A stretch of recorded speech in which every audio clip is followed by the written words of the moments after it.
There are people who walk into a room and, without saying a word, shift the temperature of the air. You can feel it in your chest. Conversations slow down. Laughter becomes cautious.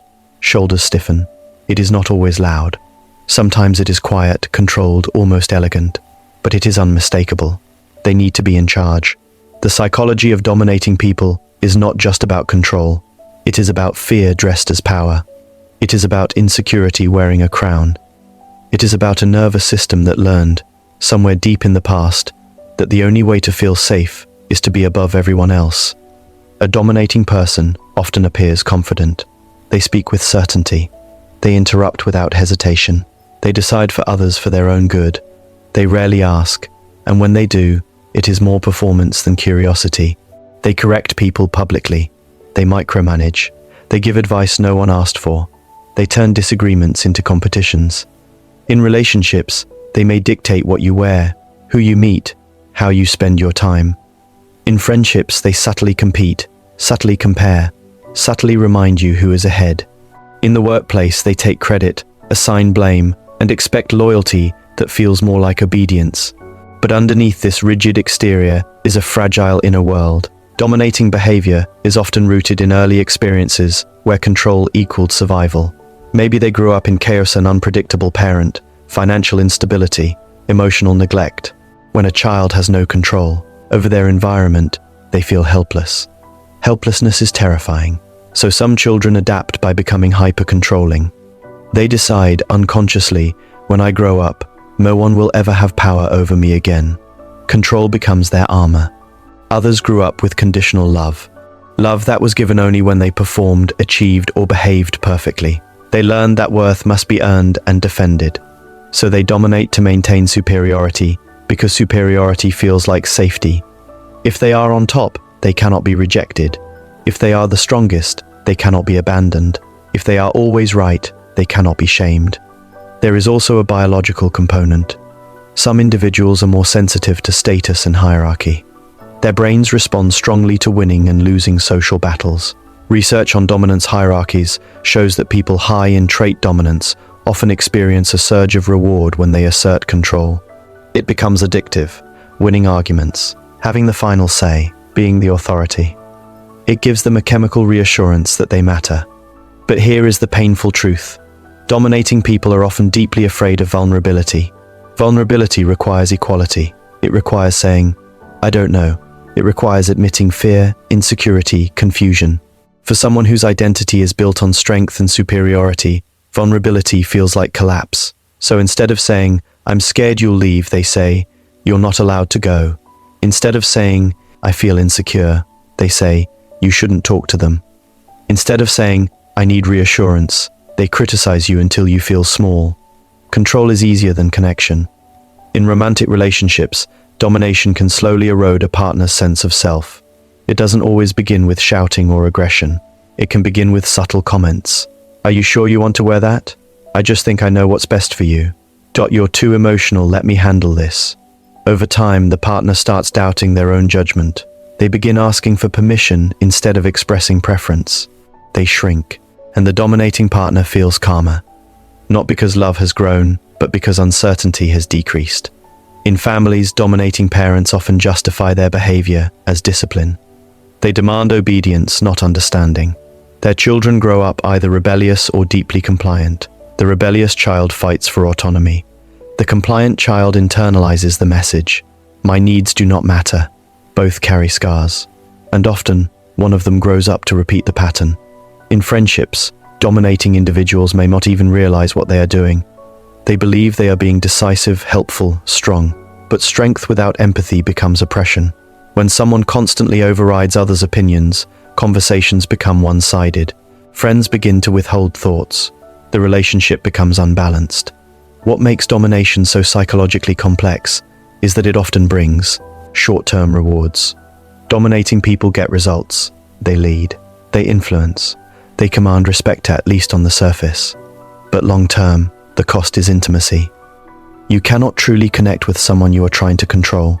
Real intimacy requires mutual power. It requires the ability to say, "You have as much right to your perspective as I do." For a dominating person, this equality can feel threatening. If power is shared, identity feels diluted. At the core of domination is often shame. Shame says, "I am not enough." Instead of facing this painful belief, the person tries to prove the opposite externally. They collect achievements. They assert superiority. They dominate conversations. They correct others. They become the expert in every room. But no matter how much control they gain, the inner voice rarely quiets. It simply demands more. There is also a difference between healthy leadership and psychological domination. Leadership inspires. Domination intimidates. Leadership listens. Domination dictates. Leadership empowers others to grow. Domination keeps others dependent. A healthy leader can step back. A dominating person struggles to let go. Some dominating individuals are not loud or aggressive. They are quiet manipulators.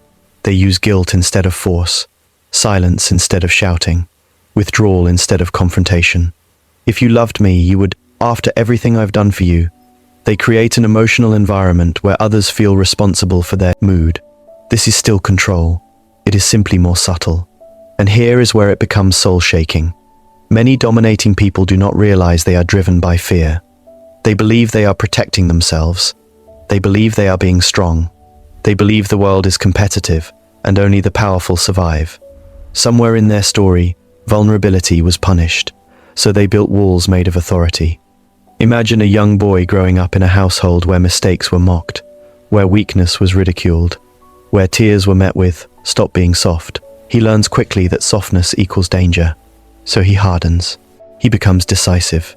He interrupts before he can be interrupted. He criticizes before he can be criticized. Years later, in his marriage, his wife says she feels unheard. He responds with logic, correction, dismissal. He does not understand that she is not attacking him. She is asking to be seen. But to him, being wrong feels like being humiliated again at that kitchen table. So he dominates the conversation to avoid that old pain. Or imagine a girl raised in emotional chaos, where promises were broken and trust was unstable. She learned that unpredictability equals heartbreak. As an adult, she plans everything. She insists on controlling schedules, finances, social interactions. When her partner makes a spontaneous decision, she reacts with anger disproportionate to the situation. What she is really reacting to is the memory of instability. Control soothes her nervous system. Domination is often trauma's disguise. But not all dominating behavior comes from trauma. Sometimes it comes from social reinforcement. In certain cultures or environments, dominance is praised. Aggression is mistaken for confidence. Emotional suppression is mistaken for strength. People are rewarded for being assertive without being taught empathy. Over time, they internalize the idea that their worth depends on staying on top. The tragedy is that domination isolates. People may obey a dominating individual, but they rarely feel safe with them. And safety is the foundation of love. When others feel controlled, they either resist or withdraw. The dominating person then interprets this as disloyalty or disrespect, reinforcing their need to control even more. It becomes a cycle. Control, right arrow, distance, right arrow, fear of abandonment, right arrow, more control. Breaking this cycle requires radical self-awareness. A dominating person must be willing to ask, "What am I afraid will happen if I let go?" This question is terrifying, because the answer often reveals deep wounds. I'm afraid I'll be ignored. I'm afraid I'll be left. I'm afraid I'll be exposed as inadequate. True power is not control. True power is regulation.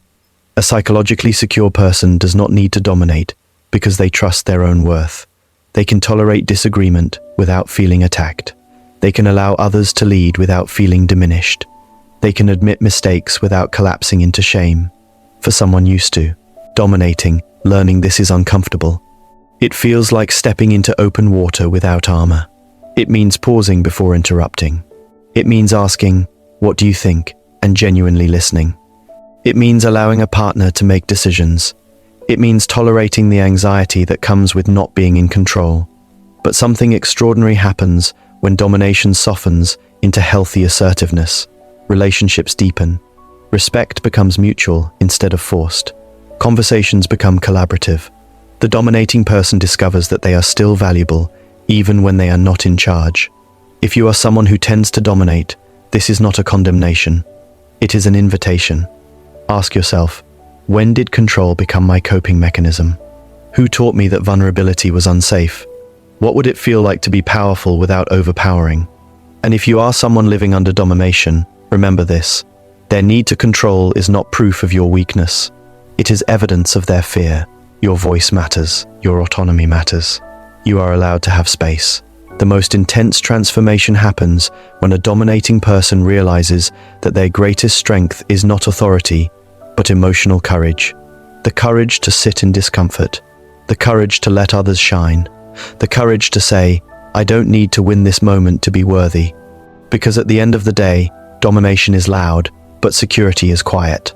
Domination demands attention. Security invites connection.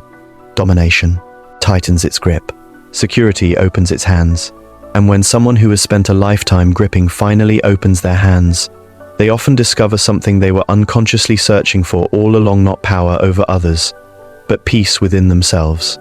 And peace within themselves feels unfamiliar at first, almost suspicious. Because when you have spent your entire life equating control with safety, letting go feels like walking into danger unarmed. Your body reacts before your mind can reason. Your heart beats faster when someone disagrees with you. Your chest tightens when plans change without your approval. Your thoughts race when you are not included in a decision. It feels personal. It feels threatening. It feels like disrespect, but it is not disrespect. It is simply autonomy existing outside your command.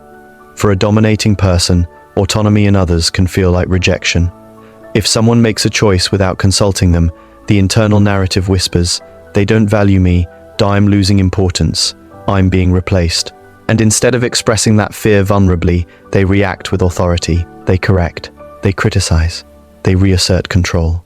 Because reasserting control feels easier than admitting insecurity. This is why domination often escalates during moments of uncertainty. When a relationship becomes serious, when a partner becomes more independent, when children grow into teenagers, when a coworker begins to outperform them, when life becomes unpredictable. The more unstable the outside world feels, the tighter the grip becomes.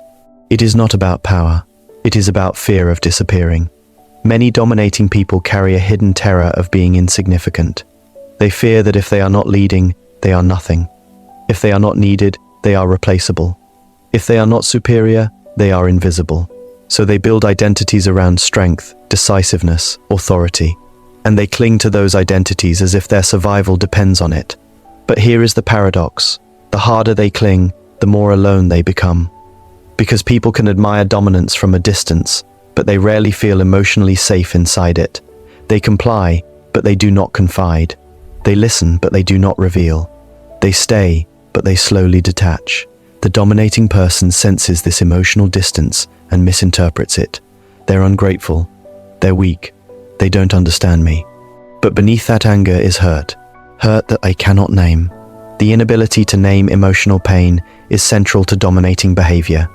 Emotional illiteracy creates rigidity. If you cannot say, I feel scared, your body says it for you through control. If you cannot say, I feel inadequate, your actions say it through competition. If you cannot say, I need reassurance, you demand loyalty instead. Domination is often unspoken grief. Grief for the childhood that lacks safety. Grief for the love that was conditional. Grief for the moments when they felt powerless and swore they would never feel that way again. But grief buried becomes control expressed. And yet, not all domination looks the same. Some people dominate through intellect. They correct facts. They debate relentlessly. They must be right in every discussion. Being wrong feels like exposure. Others dominate emotionally. They become dramatic when challenged. They withdraw affection to punish disagreement. Others dominate financially, socially, physically. Control adapts to the arena where they feel most secure. In professional settings, dominating personalities often rise quickly. They appear confident, decisive, bold. In competitive environments, these traits are rewarded. But over time, their teams may experience burnout. Creativity decreases. Communication becomes filtered.